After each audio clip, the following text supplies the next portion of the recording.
New data show that last year, the U.S. birth rate dropped by its largest single-year decrease in nearly 50 years. The 4% rate drop came from declines in births for every major race and ethnicity and in nearly every age group, even women in their late 30s and 40s, which in past years had seen rates go up.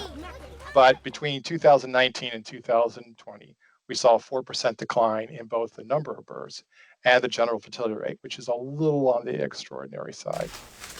Experts say the COVID-19 pandemic surely contributed to last year's big decline, but they also blame economic anxiety.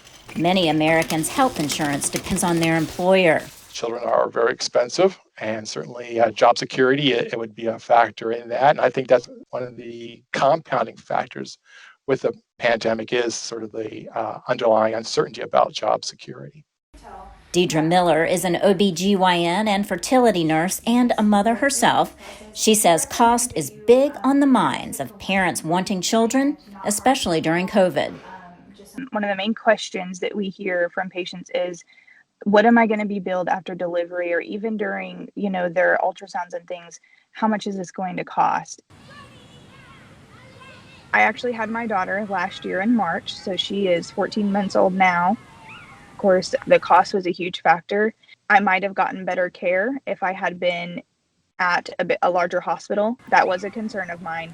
Am I going to get this large, $36,000 bill, $30,000 bill for being a patient there? While unpredictable billing in the U.S. healthcare system is a factor in the trend, the situation overall is the same in developed countries with universal health care. There's something systematic about the development of modern economies where preferences towards childbearing are changing.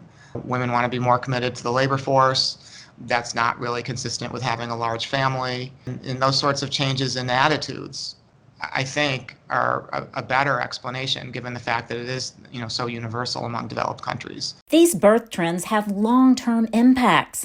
In the 1950s, the post-war baby boom in the United States and other countries affected politics, economies, and culture. Researchers say the current American baby bust will likely have the same far-reaching effect. Laurel, Bowman, VOA News, Washington.